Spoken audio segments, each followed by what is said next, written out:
ഓം ശ്രീകൃഷ്ണാർപ്പണമസ്തു. എല്ലാവർക്കും നമസ്കാരം. എല്ലാവരും സുഖമായിരിക്കണമെന്ന് വിചാരിക്കുന്നു. ജ്യോതിഷം പറയുമ്പോൾ അതുമായിട്ട് ബന്ധപ്പെട്ടിട്ടുള്ള പുരാണ കഥകൾ കേൾക്കാനായിരിക്കും എല്ലാവർക്കും ഇഷ്ടമല്ലേ. പക്ഷെ നമ്മൾ ആ പഠിക്കുന്ന വിഷയവുമായിട്ട് കഥകളുണ്ടെങ്കിൽ തീർച്ചയായും പറയുന്നതാണ്. ഇന്ന് നമുക്കൊരു ഗുണപാഠത്തിലൂടെ ആരംഭിക്കാം. വനാന്തരങ്ങളിലൂടെ നടന്നു പോകുമ്പോൾ ഒരാൾ പെട്ടെന്ന് തന്നെ കാൽ വഴുതി ഒരു പൊട്ടക്കിണറ്റിലേക്ക് വീഴുകയാണ്. രക്ഷിക്കണേ എന്ന് ശബ്ദം ഉയർത്തി. ആരും തന്നെ കേൾക്കാനില്ല അല്ലേ, ഒരു വിജനമായ പ്രദേശമല്ലേ. അങ്ങനെ വലിയ ശബ്ദത്തിൽ കരയാൻ തുടങ്ങി. അപ്പോൾ ഒരു വഴിപോക്കൻ വരികയാണ്. വഴിപോക്കൻ പറഞ്ഞു, ഇനി വിഷമിക്കണ്ട, ഞാൻ എത്തിയിട്ടുണ്ട്, നിങ്ങളെ രക്ഷിക്കാമെന്ന്. നല്ല ഫലമുള്ള ഒരു കയർ 3 കുരുക്കിട്ടുകൊണ്ട് ഉള്ളിലേക്ക് ഇടാനായിട്ട് ശ്രമിക്കുകയാണ്. എന്നിട്ട് കിണറ്റിൽ വീണ ആളോട് പറയാണ്, ഇത് പിടിച്ചോളുക, എന്നിട്ട് ഇടുപ്പിൽ നല്ല ഫലത്തിൽ അങ്ങോട്ട് കെട്ടിക്കോളുക, ഞാൻ കയറ്റിക്കോളാമെന്ന്. അപ്പോൾ കിണറിൽ വീണ ആൾക്ക് സംശയം വരികയാണ്, ഈ കയറെങ്ങാനും പൊട്ടിയാലോ, താൻ പകുതി എത്തുമ്പോഴേക്കും ഈ കയറ് പൊട്ടിയാലോ ഇപ്പം ഇരിക്കുന്ന അവസ്ഥയേക്കാൾ മോശമാവില്ലേ എന്ന് ചോദിക്കുകയാണ്. അപ്പോൾ വഴിപോക്കൻ പറഞ്ഞു, ഭയപ്പെടണ്ട, നല്ല ഫലമുള്ള കയറാണ്, ധൈര്യമായിട്ട് പോന്നോളൂ എന്ന് പറയാണ്. പിന്നെയും സംശയം മാറുന്നില്ല. സപ്പോസ് ഞാൻ കയറി പകുതി എത്തുമ്പോഴേക്കും അങ്ങ് ക്ഷീണിച്ചാലോ, അപ്പോൾ കൈവിട്ടാൽ പിന്നെയും എൻ്റെ അവസ്ഥ എന്തായിരിക്കും? ഒരിക്കലും സംശയിക്കേണ്ട, എൻ്റെ ഫലത്തിൽ എനിക്ക് നല്ല വിശ്വാസമുണ്ട്, നിങ്ങളെ കൂടെ ഉയർത്താനായിട്ട് സാധിക്കുമെന്ന് എനിക്ക് ഉറപ്പുണ്ട് എന്ന് വഴിപോക്കൻ പറയാണ്. അപ്പോഴും ആളുടെ സംശയം മാറുന്നില്ല. ഇനി എങ്ങാനും ഞാൻ മേലെ കയറി വരികയാണെങ്കിൽ, നിങ്ങൾ വല്ല ദക്ഷിണയും ചോദിക്കുകയാണെങ്കിൽ, ഞാനൊരു ദരിദ്രനാണ്, എൻ്റെ കയ്യിൽ ഒന്നും തന്നെ ഇല്ല, അപ്പോൾ ദക്ഷിണ എങ്ങാനും ചോദിച്ചാൽ ഞാൻ എന്താ ചെയ്യാം എന്ന് പറയാണ്. ഒരു ദക്ഷിണയും വേണ്ട, നിങ്ങളെ സേവിക്കുക എന്നുള്ളത്, നിങ്ങളുടെ സംരക്ഷണം ഉറപ്പുവരുത്തുക എന്നുള്ളതാണ് എൻ്റെ ദൗത്യമെന്ന് വഴിപോക്കൻ പറയാണ്. അപ്പോഴും കിണറ്റിൽ വീണ ആൾക്ക് സംശയം മാറുന്നില്ല. ദക്ഷിണ വേണ്ട എന്ന് പറഞ്ഞു കഴിഞ്ഞ് ഞാനെങ്ങാനും മേലെ എത്തിക്കഴിഞ്ഞാൽ അടിമയാവേണ്ടി വരും എന്നെങ്കിലും പറഞ്ഞാലോ എന്ന് സംശയം വീണ്ടും ചോദിക്കുകയാണ്. അപ്പോൾ വഴിപോക്കൻ പറഞ്ഞു, എൻ്റെ അടിമയൊന്നും ആവണ്ട, നിങ്ങൾക്ക് സ്വതന്ത്രമായിട്ട് ജീവിക്കാമെന്ന്. ഇത്രയൊക്കെ പറഞ്ഞുവെങ്കിലും ആ കിണറിൽ വീണ ആളുടെ സംശയത്തിന് യാതൊരു കുറവും വന്നില്ല എന്നുള്ളതാണ്. അപ്പോൾ എപ്പോഴെങ്കിലും വിളിക്കുമെന്ന് കരുതി ആ കിണറിൻ്റെ സമീപത്ത് തന്നെ വഴിപോക്കൻ കാത്തു നിന്നു. ഇതാണ് കഥ.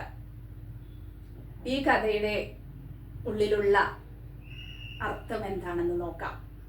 നമ്മുടെ പുരാണങ്ങളെല്ലാം തന്നെ ഇതുപോലെയുള്ള ഓരോ കഥകൾ മാത്രമാണ് നമുക്ക് പറഞ്ഞു തന്നിട്ടുള്ളത്. അതിന് പിന്നിൽ ഒളിച്ചു വെച്ചിട്ടുള്ള രഹസ്യം എന്താണെന്ന് നമുക്ക് മനസ്സിലാക്കാൻ കഴിഞ്ഞാലാണ് ഇത് ശരിയായിട്ട് ആസ്വദിക്കാൻ കഴിയുക എന്നുള്ളതാണ്. അപ്പൊ ഈ വഴിപോക്കൻ എന്ന് പറയുന്നത് വേറെ ആരുമല്ല, ഭഗവാൻ നാരായണൻ തന്നെയാണ്. കിണറിൽ വീണ് കിടക്കുന്ന ആളെന്ന് പറയുന്നത് നമ്മളാണ്, ജീവാത്മാവ് അല്ലെ. ജീവാത്മാവ്, പരമാത്മാവ് എന്ന് 2 പേരായിട്ട് നമുക്കിതിനെ മനസ്സിലാക്കാം. ഈ പൊട്ടക്കിണർ എന്ന് പറയുന്നത് എന്താണ്? നമ്മുടെ പിറവി തന്നെയാണ്. അപ്പൊ ഭഗവാൻ അതിലേക്ക് ഇടുന്ന കയർന്ന് പറയുന്നതാണ് ഭക്തി. അതിൽ 3 കുരുക്കിട്ടു എന്ന് പറഞ്ഞു അല്ലേ, അതാണ് ഹരേ രാമ ഹരേ രാമ രാമ രാമ ഹരേ ഹരേ, ഹരേ കൃഷ്ണ കൃഷ്ണ കൃഷ്ണ ഹരേ ഹരേ. ഈ മന്ത്രമാണ് കുരുക്ക് കൊണ്ട് ഇവിടെ ഉദ്ദേശിക്കുന്നത്. അപ്പൊ ആ ഭക്തി കൊണ്ട് നമുക്ക് എവിടെ എത്താൻ കഴിയും? ജീവാത്മാവായ നമുക്ക് പരമാത്മാവിലേക്ക് അഭയം പ്രാപിക്കാനായിട്ട് സാധിക്കുമെന്നുള്ളതാണ്. പക്ഷെ നമ്മൾ എന്താ ചെയ്യുന്നത്? ആ പൊട്ടക്കിണറ്റിൽ വീണ ആളുടെ അവസ്ഥയാണ്. എല്ലാത്തിനും നമുക്ക് സംശയമാണ്, നമുക്ക് ആരെയും വിശ്വാസമില്ല, ഭഗവാനെ പോലും വിശ്വാസമില്ലാതെ ബഹളം വെച്ചിരിക്കുകയാണ് നമ്മൾ. അതുകൊണ്ടാണ് ജീവിതത്തിലെ ദുഃഖങ്ങളെല്ലാം നമുക്ക് വലിയ ഭാരമായിട്ട് തോന്നുന്നത്. ഒരു അൺകണ്ടീഷണൽ സറണ്ടറിങ് ഭഗവാനോട് ഉണ്ടെങ്കിൽ അവർക്ക് തീർച്ചയായും ഈ ദുഃഖസാഗരത്തിൽ നിന്ന് അനായാസേന നീന്തി കരക്കെത്താം എന്നുള്ളത് ഉറപ്പായിട്ടുള്ള കാര്യമാണ്. ഇനി നമുക്ക് ജ്യോതിഷത്തിലേക്ക്. കോടീശ യോഗവും ഇന്ദുലഗ്നവും എന്ന വിഷയവുമായിട്ടാണ് നാം കഴിഞ്ഞ വീഡിയോ അവസാനിപ്പിച്ചത് അല്ലേ? അതിന്റെ തുടർച്ചയായിട്ട് നോക്കാം. എല്ലാവരും ഇന്ദുലഗ്നമൊക്കെ നന്നായിട്ട് ഹോംവർക്കൊക്കെ ചെയ്തിട്ടിരിക്കുകയാണെന്ന് അറിയാം. പലരും കമന്റ്സിൽ സംശയങ്ങളൊക്കെ ചോദിച്ചിട്ടുണ്ടായിരുന്നു. കോഷ്യന്റ് അല്ല, റിമൈൻഡർ ആണ്, ശിഷ്ടമാണ് നോക്കേണ്ടത് എന്ന് നാം വീഡിയോയിൽ പ്രത്യേകിച്ച് പറഞ്ഞിട്ടുണ്ടായിരുന്നു. അതൊന്ന് ശ്രദ്ധിക്കുക മാത്രം ചെയ്താൽ മതി എന്നാണ്. ഓക്കെ, അപ്പൊ ഇന്ദുലഗ്നം നമുക്ക് ഏത് രാശിയിൽ വന്നിരിക്കുന്നു എന്ന് മനസ്സിലാക്കാനായിട്ട് സാധിക്കും. അപ്പൊ ഇനി അടുത്ത സ്റ്റെപ്പ് എന്ന് പറയുന്നത് എന്താണ്? ഇന്ദുലഗ്നം മനസ്സിലായി. അപ്പൊ കോടീശ്വര യോഗം ഉണ്ടോ എന്ന് അറിയാനുള്ള ആദ്യത്തെ സ്റ്റെപ്പ് എന്ന് പറയുന്നത്, ആ ഇന്ദുലഗ്നം ഇപ്പൊ ധനുരാശിയിലാണ് ഇന്ദുലഗ്നം വന്നിരിക്കണമെന്ന് വിചാരിക്കുക. അപ്പൊ ആ ധനുരാശിയിൽ എന്തുണ്ടാവണം? ശുഭഗ്രഹങ്ങൾ ഉണ്ടാവണം എന്നുള്ളത് നിർബന്ധമായിട്ടുള്ള കാര്യമാണ്. പാപഗ്രഹങ്ങള്, തമോഗ്രഹങ്ങള് അല്ലെ, രാഹു, കേതു, അതുപോലെ ശനി തുടങ്ങിയിട്ടുള്ള, അതുപോലെ അമാവാസി ചന്ദ്രൻ, സൂര്യൻ, ചൊവ്വ, ഇതൊക്കെ തമോഗ്രഹങ്ങൾ, പാപഗ്രഹങ്ങളിൽ പെടുന്നതാണ്. അപ്പൊ ഇത്തരം ഗ്രഹങ്ങളാണ് നിൽക്കുന്നത് എങ്കിൽ, ഇന്ദുലഗ്നം നിൽക്കുന്ന രാശി നിൽക്കുന്നത് എങ്കിൽ ഇന്ദുലഗ്നം വർക്കാവില്ല എന്നുള്ളതാണ്. അപ്പൊ ശുഭഗ്രഹങ്ങളുടെ സാന്നിധ്യം ഉണ്ടാവണം. ഇനി അതുണ്ടെങ്കിൽ മാത്രം മതിയോ?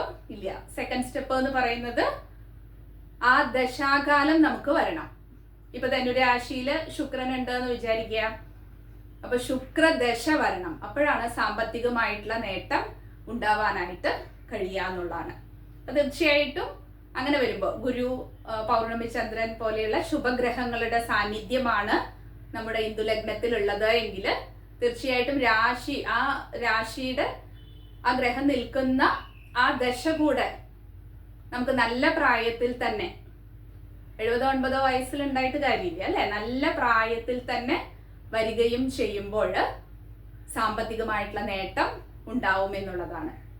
ഈ കോടീശ്വര യോഗമാണ്. മൂന്നാമതെന്ന് പറയുന്നത് കോടീശ്വര യോഗമാണ്. അപ്പൊ സാമ്പത്തിക ഭദ്രത ഉറപ്പുവരുത്താനായിട്ട് ഇത്രയും ഉണ്ടെങ്കിൽ സാധ്യമാവുന്നുള്ളതാണ്. ഒരു കോടീശ്വര യോഗമൊക്കെ ഉണ്ടാവണമെന്നുണ്ടെങ്കിൽ നിർബന്ധമായിട്ടും എന്തുണ്ടാവണം? ലഗ്നാധിപന് ഫലമുണ്ടാവണം. എങ്കിലല്ലേ ഇതെല്ലാം സ്വീകരിക്കാനുള്ള കഴിവുണ്ടാവുള്ളൂ. ഒരു കോടിയൊക്കെ സ്വീകരിക്കുക എന്ന് പറയുന്നത് ചെറിയ കാര്യമല്ല അല്ലേ? അപ്പൊ കോടിക്കണക്കിന് സ്വത്ത് ഉണ്ടാവുക എന്നൊക്കെ പറയുമ്പോൾ അത് സ്വീകരിക്കണം എന്നുണ്ടെങ്കിൽ അത്ര ഫലം വേണ്ടേ? അപ്പോൾ ലഗ്നാധിപന് നല്ല ഫലം ഉണ്ടെങ്കിൽ മാത്രമേ കോടീശ്വര യോഗം ഉണ്ടാവുള്ളൂ എന്നുള്ളതാണ്. അപ്പൊ എന്താണ് ലഗ്നാധിപന് എങ്ങനെയെല്ലാമാണ് ഫലക്കുറവ് സംഭവിക്കുന്നത്? അതിൽ ആദ്യത്തെ പോയിന്റ് ആണ് ലഗ്നാധിപൻ നീചക്ഷേത്രം എന്ന് പറയുന്നത്. അപ്പൊ നമ്മൾ പഠിച്ചു കഴിഞ്ഞു, ഉച്ചം, നീചം എന്നെല്ലാം പഠിച്ചു കഴിഞ്ഞു അല്ലെ? അപ്പൊ ലഗ്നാധിപൻ നീചക്ഷേത്രത്തിലാണ് ഇരിക്കുന്നത് എങ്കിൽ ലഗ്നാധിപന്റെ ഫലം പോയി എന്നുള്ളതാണ്. അതുപോലെ തന്നെയാണ് ലഗ്നാധിപൻ ശത്രുക്ഷേത്രത്തില്. ഇപ്പൊ ലഗ്നാധിപൻ സൂര്യനാണെങ്കിൽ സൂര്യന്റെ ശത്രു ശനിയാണ്, ശുക്രന്റെ ശത്രു സൂര്യനാണ്. അങ്ങനെ ശത്രു മിത്രം എന്നുള്ളതുണ്ട് ഗ്രഹങ്ങൾക്ക് തമ്മില്. അപ്പൊ ശത്രുക്ഷേത്രത്തിൽ ആര് വരരുത്? ലഗ്നാധിപൻ വരരുത് എന്നുള്ളതാണ് സെക്കൻഡ് പോയിന്റ്. തേർഡ് പോയിന്റ് എന്ന് പറയുന്നത് പാപഗ്രഹങ്ങളുടെ യോഗമോ ദൃഷ്ടിയോ ലഗ്നാധിപന് വരരുത്. ലഗ്നാധിപൻ തനിയെ നിൽക്കാം. അപ്പൊ ബുധനാണെങ്കിൽ തനിയെ നിൽക്കാം, ഇല്ലെങ്കിൽ ശുക്രന്റെ യോഗമോ ഗുരുവിന്റെ യോഗമോ പൗർണമിക്ക് അടുക്കുന്ന ചന്ദ്രന്റെ യോഗമോ ദൃഷ്ടിയോ ഒക്കെ ഉള്ളത് വളരെ നല്ലതായിരിക്കും. അതേസമയം ശനിബന്ധം വരിക, രാഹു കേതു ബന്ധം വരികയൊക്കെ ചെയ്യുമ്പോൾ എന്ത് സംഭവിക്കുന്നു?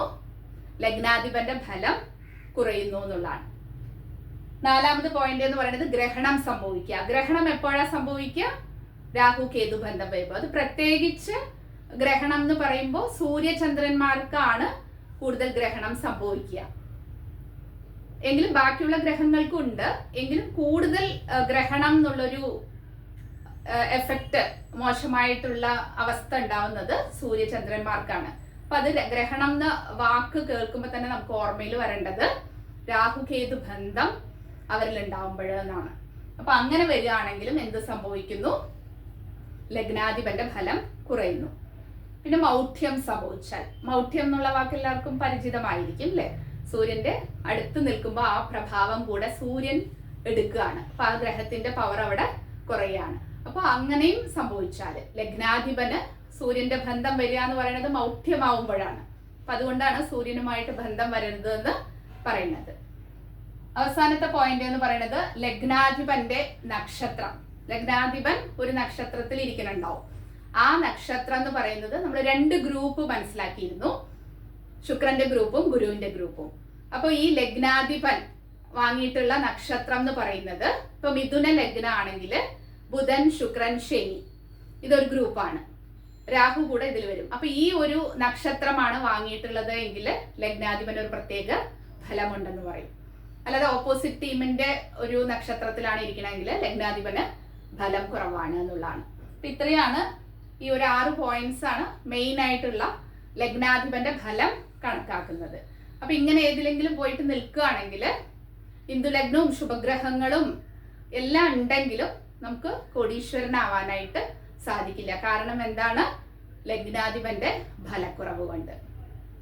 ഇപ്പൊ സാധാരണ രീതിയിൽ ഒരു കോടീശ്വര യോഗമൊക്കെ ഉണ്ടാവുക എന്ന് പറയുന്നത് കോടികളിൽ ഒരാൾക്ക് മാത്രമായിരിക്കും അല്ലെ? അത്ര പുണ്യപ്രവർത്തികൾ അവർ പൂർവ്വജന്മത്തിൽ ചെയ്തിട്ടുണ്ടാവും. അങ്ങനെയുള്ളവരുടെ ജാതകത്തിലാണ് വളരെ വ്യക്തമായിട്ട് ഈ പറഞ്ഞിട്ടുള്ള കോമ്പിനേഷൻസ് ഒക്കെ വളരെ കറക്റ്റായിട്ട് കണക്റ്റ് ആവുക എന്ന് തോന്നിപ്പോവാറുണ്ട്. പുതിയൊരു വിഷയവുമായിട്ട് വീണ്ടും കാണാം. നന്ദി, നമസ്കാരം.